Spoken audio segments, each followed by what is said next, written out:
Oke, kita sambut narasumber kita, Mbak Kristi. Selamat malam, Mbak Kristi.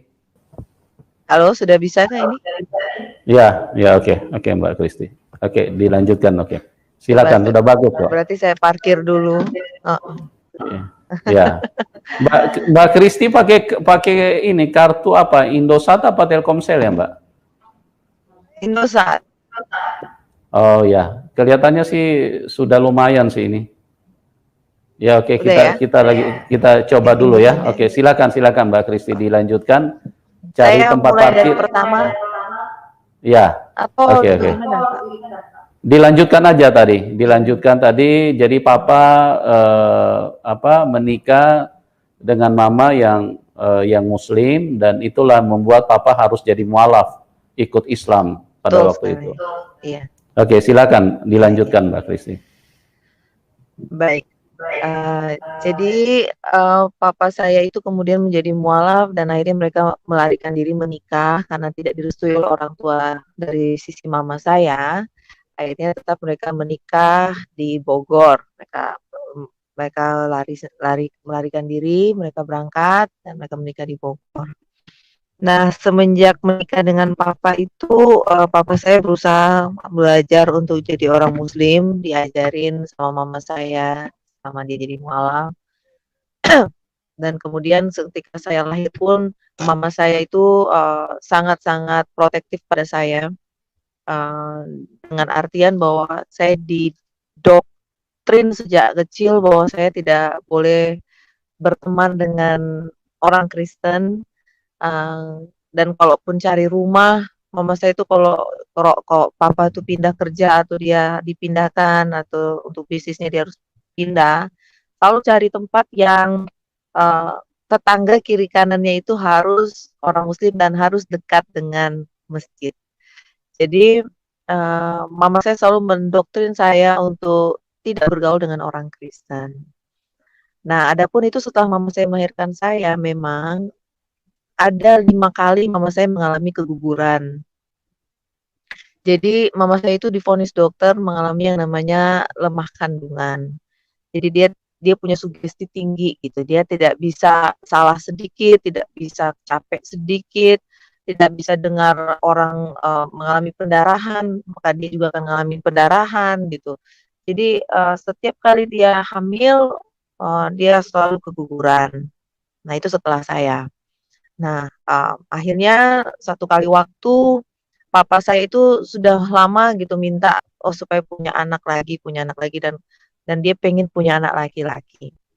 Nah, mama saya itu saking dia takut ditinggal papa saya, karena sudah bertahun-tahun dibilang papa katanya pengen punya anak laki-laki. Nah, akhirnya pada saat saya berusia 7 tahun, mama saya tuh nggak sengaja dia bukan nggak sengaja ya, tapi memang dia sudah jadwal. Dia kan rutin, dia selalu sholat. Dia sholat 5 waktu. Nah, akhirnya dia sholat, pada saat sholat maghrib, begitu dia tahajud, dia nggak sengaja dia ngomong.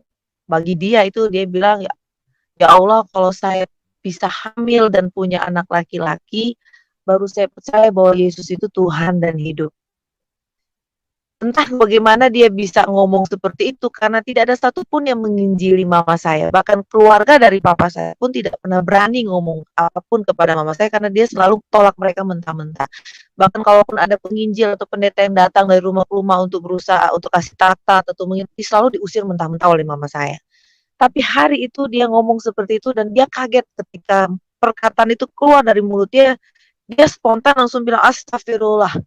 Dia langsung buka kerudungnya, dia buka, dia langsung dia kembali ke kamar mandi, dia ambil air wudhu, dia cuci lagi dirinya, kemudian dia kembali lagi ke kamar untuk sholat.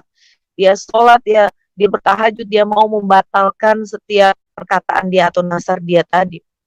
Tapi yang terjadi adalah bulan berikutnya mama saya justru mengandung, hamil, gitu. Nah, waktu dia tahu dia hamil, dia ketakutan luar biasa karena dia ingat dengan omongannya dia, dengan nasarnya dia. Jadi pada saat dia tahu dia hamil itu dia berusaha sekali untuk menggugurkan kandungannya. Cuman dia tidak ingin pakai obat-obatan karena dia takut kalau anaknya dia takut kalau anak ini cacat. Jadi yang dia lakukan adalah setiap pagi itu dia ajak saya lari pagi, diajak saya, pokoknya dia mau kerja keras karena dia tahu dia punya kondisi yang lemah kandungan. Dia nggak bisa capek, dia nggak bisa ngangkat yang berat, yang kemarin-kemarin juga sedikit dia bergerak sedikit dia pasti keguguran, dan yang dia harapkan ini bisa terjadi secara alamiah lagi. Jadi dia lari pagi, dia kerja beras, dia ngepel, dia apa semua, dia angkat berat, saya ingat sekali, sampai akhirnya dia panas tinggi. Dia panas tinggi, kalau tidak salah itu sampai usia kandungan dia 5-6 bulan. Dan pada saat sudah siap untuk dia bisa di USG pada usia kandungan 7 bulan, akhirnya mama saya memutuskan untuk mau USG karena dia penasaran, dia ingin tahu ini laki atau perempuan sih gitu. Begitu sampai di dokter, di rumah sakit waktu itu di Jakarta, rumah sakit Omni sekarang dia, kalau dulu Harapan Bunda. Nah, dia ketemu dengan satu dokter kandungan. Nah, waktu diperiksa oleh dokter kandungan di USG tidak kelihatan jenis kelaminnya karena bayinya itu menutup diri dia, ya dia menutup alat kelaminnya. Jadi dokter bilang, waduh Bu tidak kelihatan. Nah, dokternya ini ternyata orang Ambon ini dia orang Kristen waktu itu. Nah, mama saya bersikeras, saya mau tahu, saya harus tahu anak saya laki atau perempuan. Nah, dokter ini bilang, kan Bu, tidak masalah, mau laki perempuan, sekarang perempuan pun bisa mengerjakan pekerjaan laki-laki, tidak ada masalah, yang penting sehat. Mama saya bilang, bukan begitu dok, permasalahannya ada ceritanya. Nah, mama saya mulai ceritalah dengan dokter ini. Nah, begitu dia cerita pada dokter ini terdiam, lalu dokter ini kemudian bilang, tunggu sebentar Bu, saya doa dulu. Ternyata dia Kristen. Begitu dia selesai berdoa, dia ambil lagi alatnya, dia putar-putar lagi di perut mama saya. Tapi tetap hasilnya negatif. Bayi itu tidak berubah posisi, jadi tetap tidak kelihatan dia laki atau perempuan. Akhirnya dokter bilang begini, Bu, bayinya tidak berubah posisi, tetap tidak kelihatan laki atau perempuan. Tetapi saya percaya bahwa ibu bisa berbicara seperti itu karena ibu sudah dipilih oleh Tuhan. Dan Tuhan Yesus itu adalah Tuhan yang luar biasa yang tidak pernah salah memilih orang. Dan ibu pasti sudah dipilih oleh Tuhan. Lalu mama saya bilang, enggak mungkin, enggak bisa begitu. Saya enggak mau, saya enggak akan pernah, amit-amit jabang bayi katanya. Saya tidak akan pernah mau jadi orang Kristen, kata dia gitu. Akhirnya dokter bilang begini aja Bu, karena memang waktu itu posisinya bayinya besar dan dia harus dioperasi. Dokter menantang iman mama saya. Dokter bilang begini, Bu, kalau ibu memang mau percaya dengan iman ibu, ayo kita bikin perjanjian katanya. Dipanggillah notaris dari rumah sakit itu, lalu dibuatlah suatu agreement atau perjanjian di atas merai. Jika anak ibu ini perempuan, maka saya sendiri akan menanggung seluruh biaya operasi dan biaya kamar. Tapi jika anak ibu ini laki-laki, maka ibu ini yang akan membayar semua biaya operasinya dan kamar. Nah, mama saya berusaha untuk menggunakan imannya saat itu, dia tanda tangan dengan dokter itu. Dia pikir, kalau dokter ini salah kan lumayan, saya dapat rumah sakit gratis, saya bisa dapat kamar gratis, saya bisa melahirkan gratis gitu dengan operasi. Akhirnya ditandatanganilah surat perjanjian itu. Nah, begitu pulang, gelisah hatinya. Biar bagaimanapun dia kepikiran. Akhirnya panas tinggi. Dibawalah sama temennya ke psikiater. Diajak ke psikiaternya orang Muslim, didengarkanlah cerita mama saya ini, lalu diberikanlah satu solusi kepada mama saya. Katanya, Bu, diimani aja, bilang ini perempuan gitu. Nah, dari situ panas mama saya mulai turun, dia mulai merasa ada solusi, jadi dia mulai perkatakan, iya ini perempuan. Tapi semakin mendekati usia untuk dia melahirkan, untuk dioperasi, jadwal untuk operasi dia semakin yakin bahwa dia punya feeling sepertinya sebagai seorang ibu, dia punya feeling, ini kayaknya laki deh gitu. Nah, akhirnya satu kali waktu itu kan sudah dijadwalkan sebenarnya minggu depannya untuk operasi karena papa saya itu ada kerjaan di luar kota. Jadi maksudnya supaya tunggu papa saya balik dari luar kota baru operasi pada saat usia kandungan 9 bulannya itu. Nah, tapi yang terjadi adalah kami ada anjing di dekat rumah. Jadi anjing kami itu tiba-tiba melahirkan. Nah, saya teriak mama saya, anjingnya namanya waktu itu Ciko, mohon maaf. Lalu saya teriak, "Mah, Ciko sudah melahirkan," kata saya gitu. Akhirnya begitu dengar anjing itu melahirkan, mama saya langsung mules. Nah, sakitlah dia, pecah ketuban. Nah, dia sudah merasa sudah ini harus bawa ke rumah sakit. Nah, dia langsung beresin baju-bajunya, dia ajak saya untuk beresin baju, lalu dia suruh saya panggil taksi. Tanpa saya tahu, mama saya itu waktu itu sudah berencana ternyata untuk bunuh diri gitu. Tapi dia masih pikir-pikir gimana caranya saya mau bunuh diri gitu loh. Karena dia nggak mau kalau sampai anak ini lahir laki-laki, aduh saya nggak mau sampai masuk Kristen katanya. Nah, akhirnya dia waktu itu saya ingat hari raya Kurban tanggal 15 Juni tahun 90 kalau tidak salah itu tahun 1990 ya. Tahun 90 ada hari raya Kurban tanggal 15 Juni. Mama saya sempat-sempatnya sebelum ke rumah sakit dia mampir di masjid, dia bawa kambing untuk korban, dia ke bank juga, dia berusaha untuk memberitahukan kepada papa saya lewat telepon dia ada di bank dan dia bahkan minta maaf pada papa saya di telepon kalau ada yang salah. Kalau saya sampai bingung, kenapa kamu sampai minta maaf begitu? Kan kayak mau mati aja, cuma mau melahirkan doang katanya gitu. Ya enggak, buat jaga-jaga aja kata mama gitu. Ya udah, sampai di rumah sakit, dia masuk ke ruang operasi, dipasangkan semua alatnya karena dia harus dianestesi juga, jadi dia dipasangin, oksigen juga di hidung dia.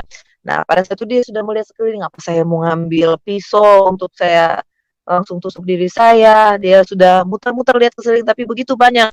Waktu itu ada dokter anestesi, dokter bedahnya, dokter anaknya, kemudian ada perawat-perawat, jadi dia bingung, dia bilang, "Kalau saya bangun pasti saya nggak akan bisa bergerak," katanya gitu. Jadi begitu dipasangin oksigen ke hidungnya baru dia dapat akal, "Ah, kalau begitu saya nggak akan bernafas aja," kata dia gitu. Nah, akhirnya dicoba sama dia, waktu dipasang oksigennya dia tahan nafasnya, dia nggak mau bernafas. Nah, suster yang waktu itu masih mempersiapkan alat-alat yang lain, dia tiba-tiba perhatikan monitor untuk pergerakan oksigennya tidak berjalan gitu. Lalu dia periksa semua kabelnya, selangnya, dia periksa, dia ikutin semua, lalu dia mulai perhatikan mama saya. Karena dia lihat semuanya terpasang baik gitu. Nah, akhirnya dia lihat mama saya, posisi mama saya dia lihat, dia perhatikan baik-baik, oh ternyata tidak bernafas. Akhirnya dia bisikin lah telinga mama saya, dia bilang, "Bu, ibu mau bunuh diri ya? Kalau mati ntar jadi kuntilanak loh," kata gitu. Akhirnya saya sadar, astagfirullah, saya nggak mau, saya taat selama ini, saya tidak mau saya mati jadi kuntilanak. Akhirnya dia mulai bernafas lagi. Nah, ketika dia mulai bernafas lagi, operasi dijalankan, dia disesar, cuman dia dibius hanya setengah, jadi dia bisa lihat di kaca sebagian. Yang sama operasi berlangsung, dia masih bisa memperhatikan. Pada akhirnya, ketika dokter berhasil mengangkat keluar bayinya, dokter langsung teriak, "Hah, Gorbachev!" Nah, mama saya agak sedikit bingung dan dia agak mulai terpengaruh, mulai kecapean, dia agak-agak kurang sadar gitu, dia mikir, tapi otaknya dia jalan, Gorbachev, Gorbachev, apa itu Gorbachev? Nah, begitu didorong dia keluar selesai sudah dibersihkan semuanya, dia didorong keluar dari ruang operasi, dia masih mikir ternyata Gorbachev itu siapa Gorbachev? Lalu dia ingat Gorbachev itu nama presiden, ya. Tapi jadinya dia langsung berpikir, aduh, berarti laki-laki. Nah, ketika masih didorong pun itu dia sudah teriak, nggak mungkin. Dia teriak begitu kencangnya sampai kedengaran di ruangan sebelah, di tempat di mana waktu itu bayinya lagi dimandiin sama suster, adik saya. Nah, waktu dia susternya lihat keluar jendela, dia cuma perhatikan mau cari tahu siapa tuh yang teriak. Balik lagi ngeliat tangannya, anak sudah biru di tangan. Itu anak biru dari rambut sampai ujung kakinya. Akhirnya diinfus lah sama dokter. Karena waktu itu diperkirakan bahwa adik saya ini keracunan ari-ari.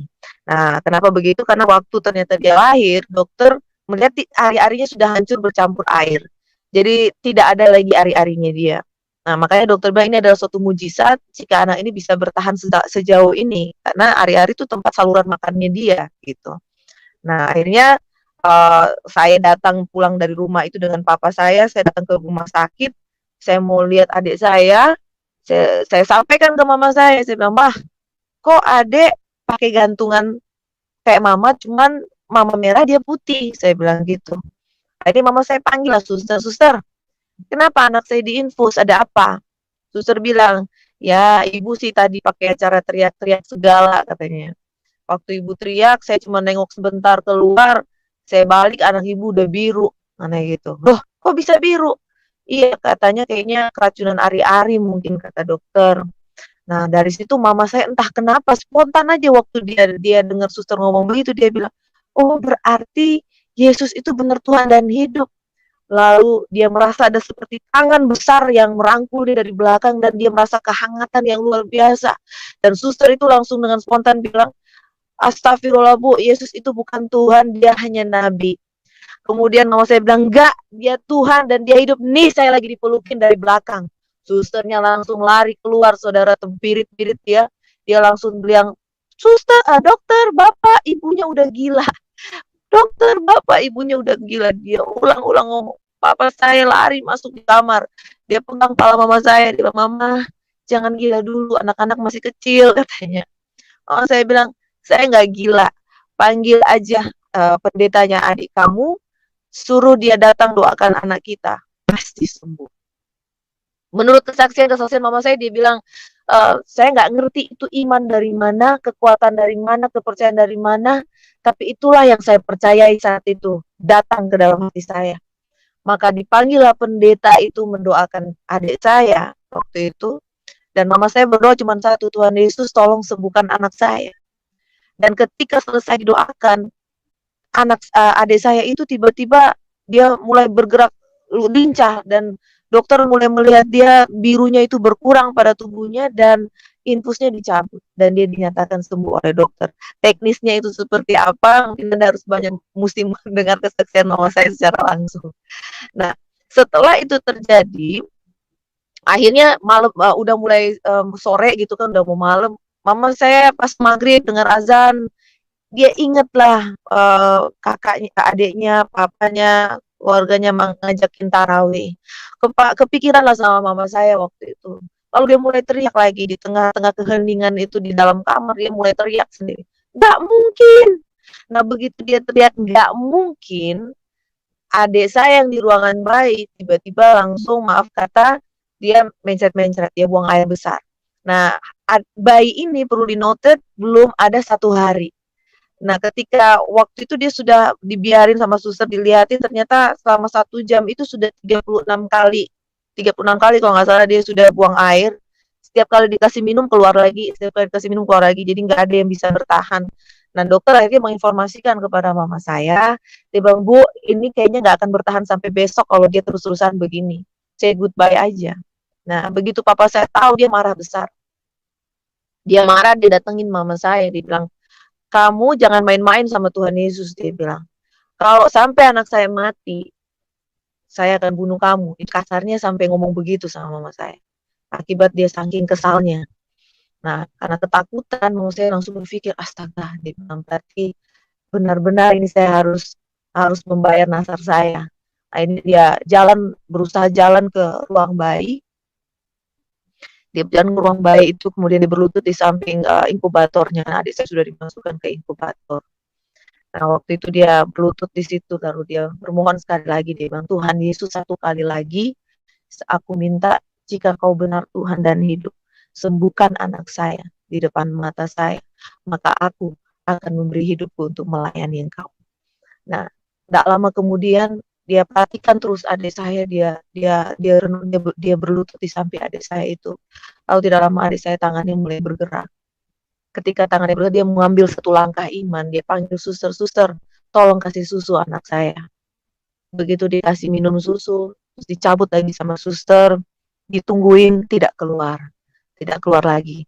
Dikasih lagi susu, ditungguin lagi, tidak keluar lagi. Anak itu minum dengan lahap. Sampai 3 kali dicoba seperti itu, dan akhirnya dokter lihat ternyata dia sudah tidak lagi buang air, dan dokter menyatakan dia sembuh dan semua infusnya dicabut lagi. Nah, dari situlah mama saya mulai percaya bahwa Yesus itu Tuhan dan dia berkomitmen untuk mengikut Tuhan Yesus apapun yang terjadi. Sekalipun tantangan setelah itu tidak gampang. Tapi cerita saya berbeda lagi. Nah, ketika itu kan saya dari kecil sudah didoktrin untuk membenci orang Kristen, tidak bahkan boleh bergaul dengan orang Kristen. Tiba-tiba mama kami yang ngajakin kami semua kembali masuk Kristen. Papa saya disuruh balik masuk Kristen dan kami semua diajak masuk Kristen. Nah, di situ saya bingung. Mungkin karena dia tidak ada jawaban lain, karena saya tanya sama dia, "Mah, kenapa sekarang mama suruh kita masuk Kristen? Kan bukannya kita nggak boleh jadi orang Kristen, saya bilang.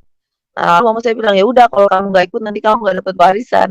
Nah, karena jawaban yang sangat dangkal itu tidak masuk akal buat saya dan tidak menjawab semua pertanyaan saya mengikuti hanya karena ancaman mama saya.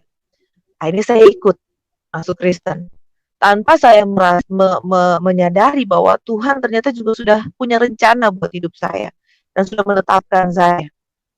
Dan saya sekalipun ikut masuk Kristen saat itu, saya tidak mau melepas kebiasaan saya sebagai orang Muslim. Saya mau sholat gitu loh. Kendati pun pada saat itu hidup saya dalam arti kata, sekalipun mama saya keras dengan saya, tapi oleh karena pergaulan saya di luar, itu saya punya kebiasaan-kebiasaan yang buruk. Ya salah satunya dari umur 4 tahun saya sudah terlibat dengan rokok, saya sudah merokok. Kenapa saya bisa merokok? Karena dulu kembali kami mama saya menikah begitu saya lahir, kami sempat tinggal di Manado, di tempatnya opa saya di sebelah papa. Nah itu di rumah opa saya itu ada kos-kosan karena di dekat dengan Universitas Samratulangi rumahnya. Nah jadi di situ ada kos-kosan anak-anak kos. Nah begitu mama dan papa saya setiap kali kerja selalu menitipkan saya kepada anak-anak kos. Kenapa? Karena opa saya sudah tuli akibat perang. Jadi dia takutnya mama saya tuh dia kalau saya jatuh atau saya kenapa-napa opa saya nggak bisa dengar. Nah dulu opa saya perokok keras gitu. Dan banyak juga anak-anak di situ yang ngekos, semuanya hampir rata-rata berokok semua. Jadi saya suka diam-diam, saya diajarin pertama saya diajarin sama anak-anak ini dan akhirnya saya mulai diam-diam suka mencuri rokok opa saya. Karena saya sudah terbiasakan dikasih kalau ngerokok mereka kasih ke saya. Nah akhirnya saya mulai mencuri rokok opa saya. Sampai suatu waktu saya dorong mama saya mau ke kantor, mama cepet ke kantor, cepet ke kantor. Mama saya sampai curiga, kenapa nih anak suruh saya cepet-cepet ke kantor? Tapi akhirnya diikutin lah dengan mama saya itu, dia pura-pura ke kantor. Tapi kemudian dia balik dengan tiba-tiba. Nah, saya ngumpet waktu itu di belakang horden rumah, di dalam kamar saya merokok, saya ngambil rokok opa saya. Disitulah saya ketahuan, oh ternyata kamu selama ini suka merokok, katanya mama. Nah, mulailah mama saya mendisiplinkan saya di situ.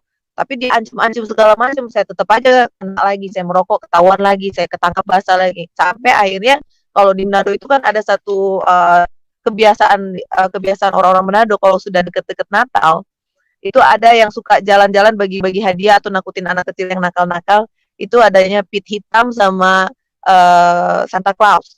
Kalau biasanya orang tua suka nih kado-kado Natal mereka sama Santa Claus itu dikasih. Nah, pit hitam tuh datang bawa karung. Kalau kamu masih nakal lagi untuk anak-anak yang nakal, kamu nanti masuk karung dibawa gitu ya. Nah, dulu saya penakut dengan namanya badut gitu. Saya takut sekali.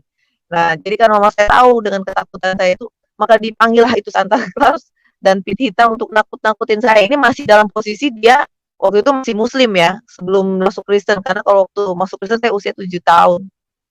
Usia 4 tahun sempat mama saya izinkan panggil begitu badut-badut itu hanya nakutin saya supaya saya berhenti merokok. Tapi tanpa dia tahu, saya tidak menghilangkan kebiasaan itu dengan begitu saja. Saya berjanji sampai nangis-nangis karena kaki saya udah dimasukin ke dalam di dalam karung sama pitita. Mau janji kamu nggak akan rokok lagi. Saya berjanji aja saya nangis-nangis gitu kan. Tapi akhirnya tetap aja saya bikin lagi gitu. Nah, sampai akhirnya pada saat usia 7 tahun itu mama saya masuk Kristen, saya mulai terlibat justru dengan alkohol, karena pada saat mereka memutuskan untuk masuk Kristen, perekonomian kami memang tiba-tiba diberkati luar biasa. Waktu itu pekerjaan mama saya, pekerjaan papa saya terbuka, diberkati luar biasa. Yang tadinya rumahnya ngontrak, kami kemudian bisa beli rumah di daerah Cibubur. Bahkan bukan cuma itu saja, mama saya dia beli tanah di daerah Puncak, Ciawi, dia gambar villa yang besar untuk yang dia mau dedikasikan sebagai tempat doa untuk Tuhan. Dari situlah mama saya mulai sibuk dia pelayanan ke berbagai daerah karena dia bentuk yayasan, waktu itu Yayasan Ciawi Ministry. Dia merangkul berbagai macam hamba Tuhan dari berbagai macam denominasi untuk mengajar dia, untuk membina dia, sambil dia bisa bersaksi sampai ke daerah-daerah waktu itu. Terlebih khusus dia kembali ke Manado sempat untuk bersaksi di tempat dia juga di sana. Bagaimana dia bisa terima Yesus. Begitu cinta mula-mulanya dia dengan Tuhan Yesus pada saat itu. Dia sibuk melayani, dia sibuk bekerja. Papa saya juga demikian. Yang sampai pada akhirnya saya punya kesempatan lebih banyak. Karena waktu ada, semuanya ada. Dan saya semua disiapin dengan semua yang ada. Saya lebih bebas. Nah, waktu itu papa saya sempat ada taksi presiden, punya montir, punya sopir, saya suka nongkrong dengan mereka, saya ngerokok dengan mereka, saya diperkenalkan dengan minuman, saya suka mabuk juga dengan mereka. Sampai akhirnya saya ingat tuh umur 9 tahun kalau nggak salah itu, saya malam Natal, mama lagi ibadah di bawah, saya justru minum-minum dengan para supir dan montir ini.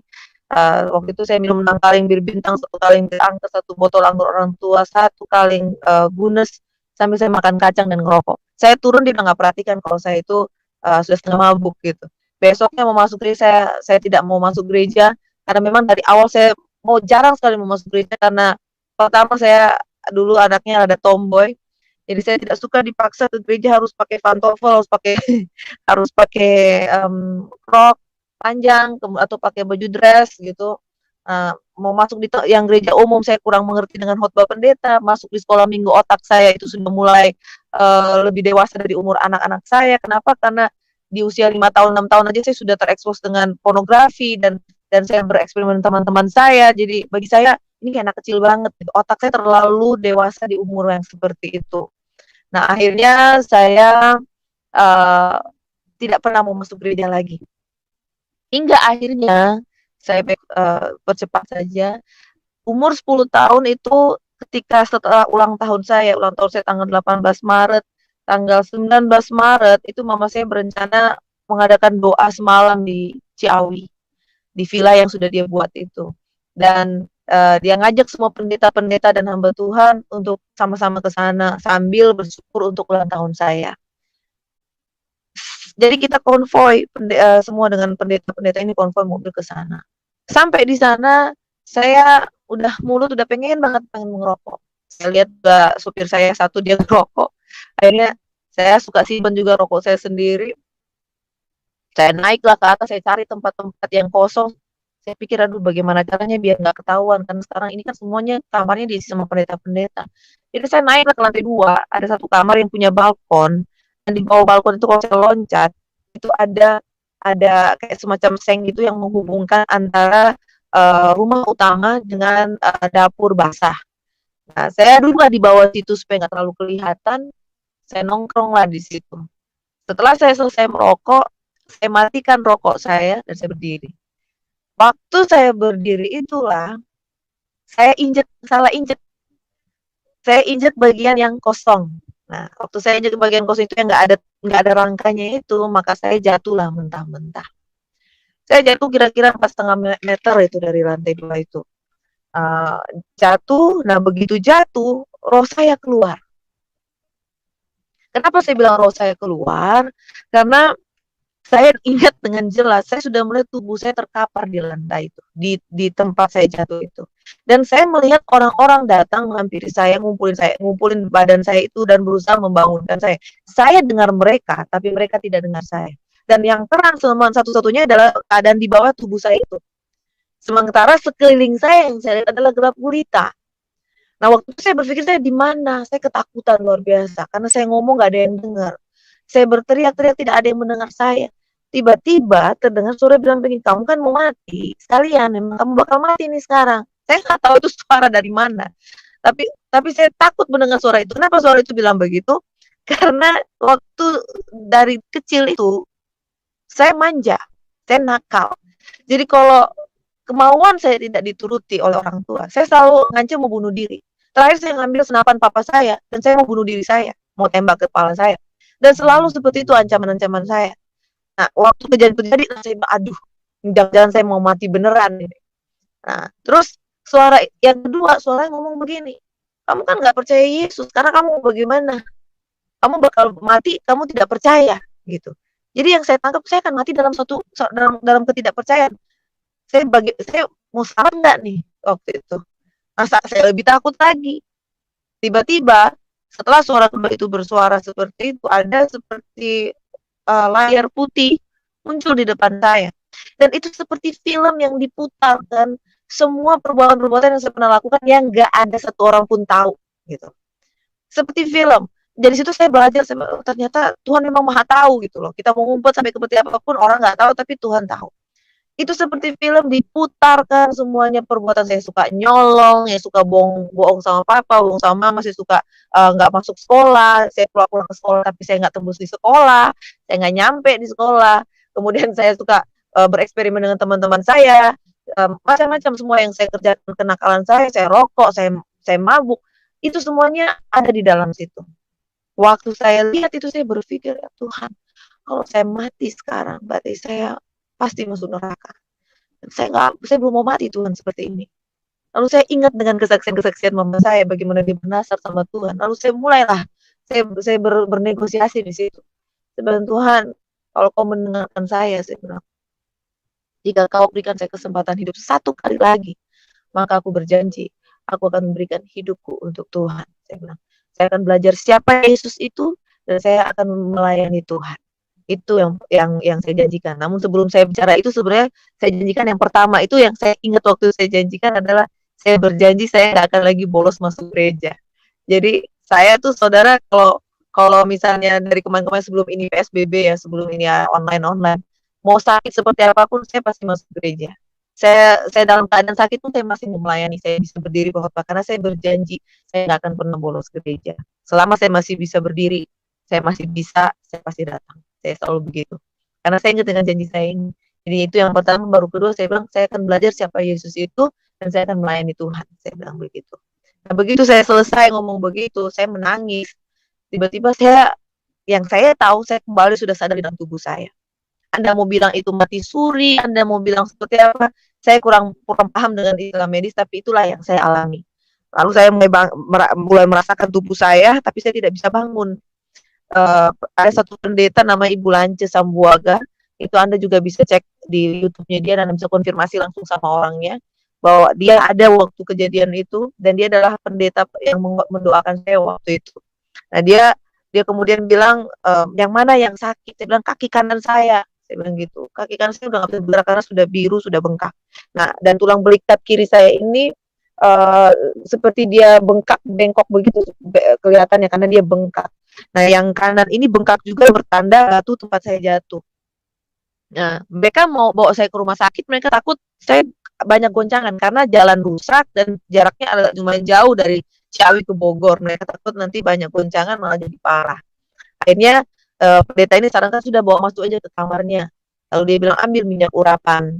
Nah, mama saya belum terlalu mengerti ya. Jadi dia bilang apa itu minyak urapan? Minyak apa aja lah yang belum dipakai nanti saya doakan. Nah, dibawain lah waktu itu masih minyak baru yang belum dibuka, minyak bimoli. Lalu kemudian pendeta ini di kamar dia doakan itu minyak karena cuma dia pendeta perempuan yang ada saat itu kalau saya nggak salah ingat cuma dia, yang lainnya pendeta laki. Jadi dia yang doain saya di kamar. Jadi dia mama saya dia cuma berdoa dalam nama Yesus itu seperti kayak disapu aja. Dalam nama Yesus ini bengkak langsung turun, saudara. Ini yang dua-duanya kita ini bengkak langsung mulai menurun. Kaki saya juga kanan ini birunya mulai menghilang gitu. Lalu dia bilang gini sama saya, kalau anak ini panas, bawa lari rumah sakit. Tapi kalau dia nggak panas malam ini berarti dia nggak apa-apa, kata dia gitu. Tapi pendeta ini duduk terus di samping saya. Dan sepanjang malam itu dia bacakan ayat-ayat firman Tuhan pada saya. Dan itu untuk pertama kalinya saya betul-betul mendengar firman dan saya mulai memahami firman Tuhan. Nah, sepanjang malam itu yang saya tidak lupa, itu seperti badan saya ngambang di atas tempat tidur, dan ada 3 malaikat di sekeliling saya. Nah, saya nggak tahu apakah memang pada saat itu Tuhan sedang memulihkan semua anggota tubuh saya atau bagaimana. Tapi waktu bangun pagi, saya sudah bisa berdiri. Saya sudah bisa bangun, walaupun saya jalan agak pincang. Saya cerita sama pendeta Lanca itu, saya bilang, Tante, saya pikir udah pengangkatan, karena sepanjang malam saya rasa badan saya ngambang. Oh, memang apa yang terjadi? Saya cerita semua pengalaman saya sama dia. Akhirnya dia mulai mengajak saya, dia bilang, berarti Tuhan Yesus mau pakai kamu. Dia bilang, kamu ikut saya akan bersaksi. Dia mulai ajak saya itu bersaksi dari persekutuan. Dia mulai bina saya dan memang setiap hari Jumat tuh minggu kedua mama saya selalu bikin doa puasa di rumah dengan semua hamba Tuhan yang hadir, yang ganti-gantian itu mereka di setiap sesinya itu sampai tutup puasa itu selalu ada tanya jawab di tengah-tengahnya dan saya selalu yang paling kritis, saya belajar dari situ, saya banyak bertanya firman di situ sama pendeta-pendeta ini. Dan dari situlah saya mulai diarahkan, saya mulai didoa-doakan untuk lebih lagi dalam Tuhan. Tapi sekalipun demikian, namanya saya waktu itu masih anak-anak, saya nggak ada kepikiran, oh saya mau jadi pendeta. kalau besar saya menjadi pendengar, enggak, saya nggak ada kepikiran seperti itu. Pikir saya ingin tetap melanjutkan usaha papa tapi saya jadi anak Tuhan aja yang taat itu sudah cukup. Saya mau tepati janji saya gitu. Saya pikir dulu bersaksi seperti mama saya melayani, itu sudah pelayanan gitu. Bahwa saya berarti cuma sampai situlah panggilan Tuhan. Nah, sampai akhirnya saya terus sekolah dan sebagainya, tapi waktu itu kemudian tantangan mulai datang kepada keluarga saya. Di waktu kami terima Yesus, hidup kami justru bukannya makin hari makin makin ringan, tetapi ada banyak tantangan datang dalam kehidupan kami. Ya, dari si mama saya dari awal-awal memang ada tantangan dari keluarga dia, tapi kemudian pun Tuhan memberikan perdamaian dengan keluarganya. Tapi selalu ada kemenangan, ada kemenangan. Nah, di sisi kami dari luar sudah tidak bisa lagi pengaruh dengan mama saya, iblis mulai menyerang dari dalam rumah tangga mama saya. Dimana papa saya ternyata dari waktu dia masih muslim dia banyak merahasiakan bahwa dia sudah punya istri lagi di luar gitu, dan dia punya 4 orang istri lainnya, dan akhirnya saya ternyata punya adik-adik yang saya nggak tahu di luar sana. Nah, itu menjadi satu cerita bagi orang-orang yang sampai ke telinga mama saya, yang akhirnya waktu mama saya konfrontasi, dia mengelak, dia bilang tidak pernah ada. Dia bilang semua itu tidak pernah ada dan tidak benar katanya. Akhirnya mereka pecahlah di situ rumah tangganya. Dan papa saya sempat pisah rumah dengan mama saya. Tidak pernah ada perceraian, tetapi hanya pisah rumah. Karena ternyata papa saya itu menikahi semua yang lain ini waktu dengan posisi agama Islam. Jadi nikahnya nikah Muslim semua. Apa istilahnya waktu itu? Uh, Pokoknya nikah Muslim semua lah. Nikah siri semuanya gitu. Karena kalau dalam Kristen tidak ada namanya istri kedua dan ketiga, dan tidak ada perceraian. Nah, mama saya memegang teguh itu. Hingga pun sampai detik ini pun, sekalipun papa saya lebih memilih tinggal dengan istrinya yang paling muda, dan dia tidak pernah menceraikan mama saya pun tidak pernah meminta untuk diceraikan, dan mama saya tidak juga mau berpikir untuk menikah kembali atau berpacaran. Hidupnya semenjak dia kenal Tuhan hingga detik ini dia hanya melayani. Dia menjadi seorang pendeta, dia melepaskan pekerjaannya sebagai arsitek, dan dia memilih untuk full time justru melayani. Saudara-saudaranya dia yang seberang masih sempat bertanya sama dia, kenapa kamu nggak balik aja lagi? Toh dia juga sudah tinggalin kamu. Mama saya bilang, saya ikut Yesus bukan karena suami saya, tapi saya ikut Yesus karena saya mengalami perjumpaan dengan Tuhan. Maka itu mama saya terus tekun, dan itulah yang diwariskan kepada kami anak-anaknya. Bahkan ketika kami pun beranjak dewasa, kami terjun dalam pelayanan. Saya mulai melayani sebagai worship leader, sampai kepada sebagai seorang interpreter. Kemudian saya mempunyai satu yayasan di Manado namanya Agape International Ministry, di mana saya merangkul anak-anak yang broken home sama seperti saya, yang tidak mampu bersekolah, untuk kami sponsori bersama. Bukan karena saya berkecukupan, karena pada saat itu terjadi, pada saat mama saya berhenti kerja, kami dengan segalanya. Dan papa saya mulai membawa kami ke Manado, kami disuruh pindah ke Manado, yang tadinya kami pikir hanya menjenguk opa, tapi kemudian ditahan, sudah tidak usah balik, semua surat keluarga, surat sekolah saya diurus untuk pindah, dan kami dipindahkan ke Manado. Dan dari situ kami mulai belajar hidup bergantung kepada Tuhan. Dan mama saya mulai melayani, dan dari situ kami bisa sekolah, kami selalu mengalami pemulihan dari Tuhan. Dan karena kerinduan saya dengan papa saya, karena waktu saya mulai pindah di Manado, papa saya tiba-tiba putus kontak dengan kami. Dia ganti nomor handphone dan tidak ada yang tahu nomornya. Dan saya tidak bisa menghubungi dia. Dan saya tidak ada kabar selama 10 tahun setelah itu. Saya tidak ada kabar dari papa saya. Dan akhirnya saya mulai lebih tekun lagi dalam Tuhan. Kenapa? Saya bilang, Tuhan, saya jadilah ayah buat saya. Karena saya selalu dengar mama saya setiap jam 3 pagi dia berdoa pada Tuhan. Dia menangis pada Tuhan. Karena ada satu kali waktu kami tidak punya apa-apa untuk dimakan lagi. Kami tidak punya apa-apa lagi saat itu. Dan mama saya menangis sama Tuhan. Mama saya bilang, Tuhan Yesus, aku sudah tidak punya suami. Suamiku meninggalkan aku. Engkau adalah suamiku. Aku mau kasih makan anakku, mau ke sekolah hari ini, aku tidak punya apa-apa. Berkati aku Tuhan. Dia bukan hanya menangis, tapi dia meratap kepada Tuhan Yesus. Tapi Tuhan Yesus itu luar biasa. Saya tidur sekamar dengan saya, dan saya menyaksikan dengan mata kepala sendiri bagaimana dia sebagai seorang ibu yang berdoa menjadi tiang doa dalam keluarga. Dan Tuhan mendengarkan dia. Dan saya belajar hidup dengan iman dan mujizat oleh karena iman mama saya ini dulu. Dan saya melihat dia berdoa, dan saya melihat bagaimana mujizat Tuhan itu terjadi. Dia berdoa jam 3 pagi. Jam 6 orang ketuk pintu di rumah kami. Dia buka pintu, dia bilang, Ibu Yati, saya dari Langoan. Saya kebayang-bayang muka ibu dari jam 10 tadi malam, saya digerakkan suruh bawa ini buat ibu. Saya tergerak hati bawa ini buat ibu. Tahu nggak? Dia datang dengan mobil pick up yang dibawa itu beras 1 karung, sayur-sayuran hasil panen dia, kemudian ikan, makanan, semua ada di situ. Mama saya bilang, puji Tuhan, Tuhan Yesus luar biasa. Dan kami melihat dengan mata kepala sendiri bagaimana mujizat demi mujizat terjadi. Saya mau pelayan, saya kan baju datang dari Jakarta dengan mama itu ke Manado. Kami nggak bawa 1 koper baju bertiga. Kami tidak bawa baju-baju kami yang lain karena kami pikir kami hanya liburan. Jadi saya tidak punya baju-baju yang lain. Saya tidak punya banyak baju waktu itu. Dan untuk beli lagi justru kami sudah tidak punya uang. Karena kami tidak dinafkahi, kami tidak dibiayai oleh papa kami. Akhirnya saya belajar beriman di situ. Setiap kali saya ke toko baju, saya lihat ada baju, saya tumpang tangan, dalam nama Yesus ini punya saya. Dalam nama Yesus Tuhan kau berikan ini buat saya. Waktu itu waktu ada retreat dari sekolah SMA, waktu itu saya kelas 1 mau ada retreat, saya nggak punya baju untuk saya, karena baju-baju saya yang lain, baju rumah saya itu semua robek-robek, saya malu. Teman-teman saya mau bawa baju apa, semuanya pada sobek, saya malu dilihat teman-teman saya.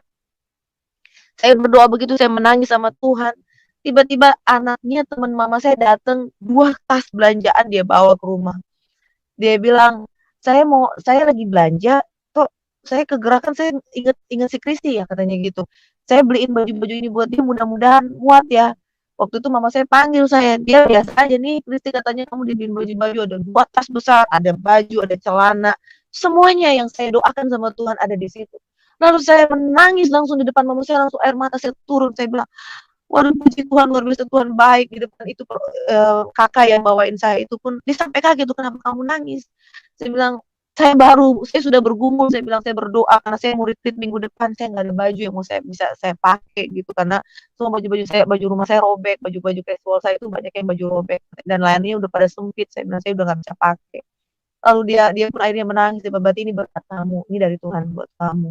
Jadi di situ saya melihat penyertaan Tuhan, provisi Tuhan dalam kehidupan saya dan mama saya. Kami bisa sekolah di tempat yang terbaik, kami bisa kuliah. Bahkan ketika saya kuliah pun, walaupun saya kuliah umurnya baru 25 tahun, baru saya bisa kuliah. Karena kenapa? Saya banyak mensponsori anak-anak dari hasil pelayanan saya. Saya interpreter, saya berkhotbah, saya melayani. Saya apapun yang saya dapat, saya kembalikan ke ministry ini untuk membiayai anak-anak. Nah, ini pada saat umur 25 tahun saya bisa kuliah. Saya ambil psikologi dulu, kemudian tidak lama kemudian saya ambil teologi ya. Itu pun dari mujizat dan dari kemurahan Tuhan, dari apa yang Tuhan berikan pada saya.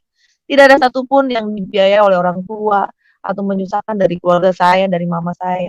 Tapi semuanya ada kemurahan dari Tuhan. Dan saya melihat penyertaan Tuhan, bahkan adik saya bisa sekolah, bisa bekerja sampai saat ini pun semuanya oleh provisi Tuhan dan kemurahan Tuhan. Dan disitulah saya melihat mujizat Tuhan. Dan ketika pun mama saya melayani, pelayanan mama saya itu dia lebih kepada profetik, dia kepada kesembuhan ilahi. Dan situ pun banyak dia melihat mujizat, gimana dia mendoakan orang yang kanker sembuh, orang yang gagal ginjal, yang sudah cuci darah bisa sembuh. Semuanya karena kasih karunia Tuhan. Tuhan menyatakan kuasanya dalam kehidupan kami. Hingga detik ini pun ketika saya pelayanan, saya kemanapun saya melayani, Tuhan Yesus masih tetap dahsyat menyertai pelayanan saya. Di tengah-tengah kekurangan saya pun, dalam tantangan-tantangan saya, karena saya dipanggil pun dalam usia muda, saya harus disisihkan dari teman-teman saya. Ketika saya mulai menginjil kepada mereka, saya dibilang orang gila, saya dihina, bahkan saya pada saat saya pun pelayanan, saya banyak dewasa, saya banyak dikasihkan gosip-gosip yang nggak enak, saya difitnah, ya, karena mungkin terus terang saja karena kesendirian saya bukan memilih untuk tidak menikah, tapi saya berhati-hati untuk saya memilih pasangan hidup saya, karena bagi saya kalau pasangan hidup saya itu harus seimbang sepadan sesuai dengan firman Tuhan, dan paling tidak bisa menerima saya untuk melayani Tuhan. Maka dari situlah banyaklah cerita-cerita yang tidak enak buat saya dari masih saya pun di Manado. Nah, makanya dari itulah orang tua saya, mama saya ini udah mengerti, karena mereka yang tahu siapa saya. Dari saya bertobat, hidup saya hanya rumah, gereja. Walaupun sekolah, rumah, sekolah, gereja, gitu aja. Dan itu bukan hal yang mudah untuk orang yang remaja bertumbuh, karena ini saya dihina teman-teman saya, kamu nggak menikmati hidup. Saya bilang, kamu yang nggak menghidupi hidup kamu karena kamu tidak kenal siapa Yesus. Tapi dari situ saya menuai banyak jiwa, dari saya masih SMA, Kenapa saya bisa ada pelayanan agape ini? Karena ini dari usia saya 16 tahun saya melayani teman-teman saya satu kelas itu bisa ada 12 orang langsung lahir baru bertobat terima Yesus. Kemudian setiap kali saya naik kelas di situ selalu ada pertobatan karena setiap jam istirahat saya pakai untuk bersaksi kepada teman-teman saya dan Tuhan Yesus luar biasa. Hingga detik ini pun kemuliaan Tuhan masih dinyatakan dalam hidup kami. Saya rasa sampai di situ dulu Pak Pendeta. Oke teman-teman, terima kasih buat kebersamaannya. Kita cukupkan sampai di sini. Bagi Anda yang ingin memberkati Ibu Kristi, silakan di bawah deskripsi YouTube, di bawah layar YouTube kami sudah cantumkan nomor rekening beliau. Kita dukung hamba Tuhan ini untuk bisa pelayanan lebih maksimal, supaya bisa menjangkau banyak jiwa buat Tuhan Yesus. Karena Ibu Kristi melakukan pelayanan benar-benar mengandalkan kuasa Tuhan. Kita, ya Anda yang diberkati, silakan kita saling mendukung supaya semuanya untuk kerajaan Tuhan dan supaya apa? Supaya rencana Tuhan itu bisa tergenapi di dalam kehidupan gerejanya. Kita semakin cepat jiwa-jiwa kuota bisa terpenuhi kerajaan surga, Tuhan Yesus akan semakin cepat untuk datang menjemput kita semua. Baik, terima kasih buat semuanya, doa kami buat Anda semua, dan terima kasih juga buat Mbak Kristi yang sudah bersaksi secara luar biasa pada malam hari ini. Doa kami buat Ibu semakin setia dan terus berhati-hati di dalam pelayanan, artinya karena kuasa kegelapan terus akan berusaha menghentikan pelayanan-pelayanan yang kita lakukan. Ya, tetap semangat dan terus bergantung kepada kuasa Roh Kudus, karena hanya Roh Kuduslah kekuatan kita. Doa kami buat Ibu, ya, dan terus berkemenangan di dalam Tuhan. Oke, semuanya Tuhan Yesus memberkati dan salam kemenangan.